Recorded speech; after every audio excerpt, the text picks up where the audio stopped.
Представьтесь, пожалуйста. Меня зовут Дмитриева Анна, я студентка спорт-туризма. Закончила первый курс, перешла во второй.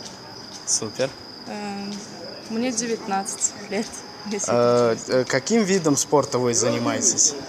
Алыш, борьба на поясах, туркмен-гуреш.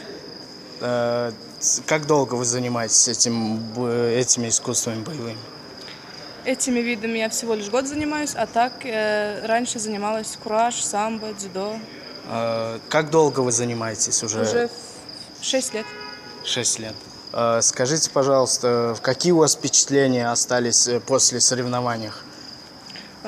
Соревнования прошли очень прекрасно.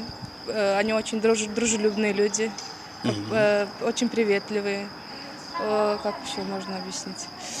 Там вы познакомились, скорее всего, с корейской кухней. Суши, палочками, наверное, научились. Да, пробовали, но у нас не получилось.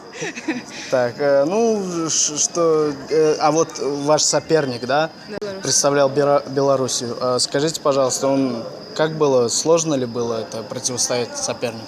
Да, было нелегко, но мы это преодолели. Молодцы, спасибо. Ну что ж, а что вы можете пожелать молодым мальчишкам и девчонкам в основном? Вот чтобы они пример с вас брали или как-то? Не сдаваться, самое главное, идти до конца. Это самый главный девиз. Да, точно. Спасибо большое. Вам тогда желаю удачи, успехов. И в дальнейшем предстоят 6-е игры, которые будут проходить в городе Нур-Султан в 2021 году. Планируете ли вы участвовать в этих соревнованиях?